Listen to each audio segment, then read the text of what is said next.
सोने चांदी की कीमत में भारी गिरावट हुई है। सोना करीब 6% और चांदी करीब 8% तक सस्ता हुआ है। लेकिन ऐसा क्यों हुआ? क्या इसका 1 फरवरी को आने वाले बजट से कोई कनेक्शन है? आइए इन्हीं पॉइंट्स को एक एक कर समझते हैं।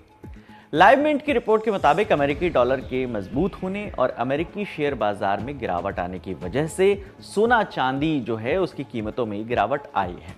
एक्सपर्ट्स का मानना है कि जिस तेजी से सोने चांदी के दाम बढ़ रहे थे उस हिसाब से एक दिन ऐसी सिचुएशन तो आनी ही थी। असल में पिछले कुछ हफ्तों में सोने की कीमतों में तेजी दिखाई दी थी। सिर्फ जनवरी में ही सोने की कीमतों में करीब 25% तक की बढ़ोतरी हुई, जबकि चांदी की कीमतों की अगर बात करें तो 60% से ज्यादा इसकी कीमत में बढ़ोतरी हुई थी। लेकिन अब जो गिरावट आई है उसके पीछे कई वजहें मानी जा रही हैं। मसलन अमेरिकी डॉलर की स्थिति मजबूत होना। इस बीच निवेशकों ने जैसे ही ऊंचे स्तरों पर मुनाफा वसूली शुरू की, बाजार में दबाव बढ़ा और कीमतें नीचे आ गई। सोने चांदी की इस गिरावट का भारतीय बाजार पर भी सीधा असर होगा। असल में शादी ब्याह का सीजन है, ऐसे में अगर कीमतें कुछ समय तक और नीचे रहती हैं तो ये खरीदारों के लिए एक सुनहरा अवसर साबित हो सकता है। वहीं निवेशकों के लिए ये गिरावट एक खतरनाक चेतावनी की तरह है कि सुरक्षित समझे जाने वाले निवेश भी अचानक जोखिम में तब्दील हो सकते हैं।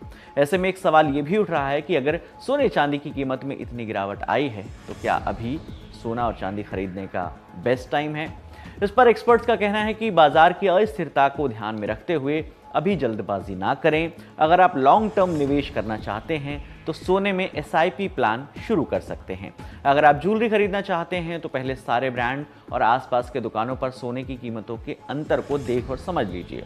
अगर आप शॉर्ट टर्म ट्रेडर्स हैं तो बाजार का चार्ट ट्रैक करिए, तभी कोई फैसला लीजिए। चाहे तो डिजिटल गोल्ड या ETF के ऑप्शन पर भी आप विचार कर सकते हैं। लेकिन हम यही सलाह देंगे कि सोने चांदी की कीमत बढ़ने और गिरने के बीच कई सारे फैक्टर काम करते हैं, इसलिए सोच समझकर और खुद के विवेक पर ही कोई फैसला लीजिएगा।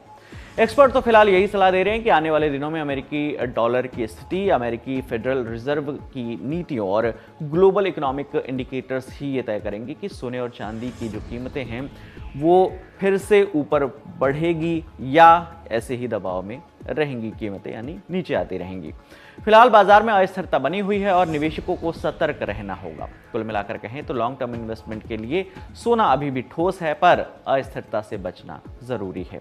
अगर पिछले 9 साल में हम सोने की कीमतों की बात करें तो 10 ग्राम जो 24 कैरेट का गोल्ड है उसकी कीमत साल 2007 में 10,000 रुपए थी। 10 ग्राम की कीमत 2026 में वो हो गई है 1,70,000 के पार। साल भर का अगर ट्रैक इसका देखें तो 2007 में कीमत 10,000 थी, 2011 में 20,000, 2012 में 30,000, 2020 में 40,000, 2022 में 50,000, 2023 में 60,000, 2024 में 70,000, 2025 में 80,000। लेकिन 2026 की शुरुआत में सोने के दाम जो है रॉकेट की तेजी से जो है इतने तेज भागे कि और कीमत हो गई करीब 1,70,000 के पार। 10 ग्राम 24 कैरेट गोल्ड की ये कीमत है। 29 जनवरी को संसद में पेश हुए इकोनॉमिक सर्वे में सोने चांदी की कीमत को लेकर क्या कहा गया था, अब वो भी जान लेते हैं, क्योंकि सर्वे में लगाए गए अनुमानों और दिए गए रिपोर्ट कार्ड की झलक 1 फरवरी को आने वाले बजट पर पड़ सकती है। इकोनॉमिक सर्वे का कहना है कि सोना सिर्फ गहना नहीं है बल्कि व्यापार घाटे में एक बड़ा फैक्टर है। भारत दुनिया के सबसे बड़े गोल्ड इंपोर्ट करने वाले देशों में शामिल है। सर्वे के मुताबिक 2024-25 में भारत का गोल्ड इंपोर्ट करीब 55 से 60 बिलियन डॉलर के आसपास रहा, यानी करीब 5 से 5.5 लाख करोड़, 5.4 लाख करोड़ तक। कच्चे तेल के बाद गोल्ड ही भारत का दूसरा सबसे बड़ा इंपोर्ट आइटम है। सर्वे के मुताबिक जब भी दुनिया में अनिश्चितता बढ़ती है तो गोल्ड की मांग बढ़ जाती है। 2025 में भी यही हुआ। एक अहम बात जो सर्वे हाईलाइट करता है वो ये कि इतने ऊंचे दामों के बावजूद भारत में सोने की डिमांड मजबूत रही।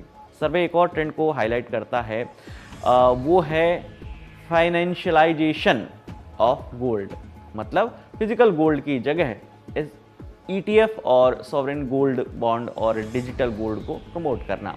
सर्वे के मुताबिक गोल्ड मार्केट को इस दिशा में बढ़ाना लॉन्ग टर्म के लिए बेहतर साबित हो सकता है, लेकिन भारत में सोने से लोगों का जो है वो कल्चरल अटैचमेंट बहुत ज़्यादा गहरा है। सर्वे ये भी बात मार्क करता है, अब देखना ये है कि लंबे टाइम बाद सोने चांदी की कीमत में ये जो गिरावट आई है वो भारतीय बाजार पर कितना असर डालती है। नज़र हमारी बनी रहेगी, जो भी अपडेट आएगी हम आप तक लेकर आते रहेंगे। आपकी इस पर क्या राय है कमेंट सेक्शन में हमें ज़रूर बताइएगा। आपके लिए तमाम जानकारी लेकर आई हैं हमारे साथी सुप्रिया। मेरा नाम विकास वर्मा है। देखते रहिए दी लल्लन टॉप। शुक्रिया।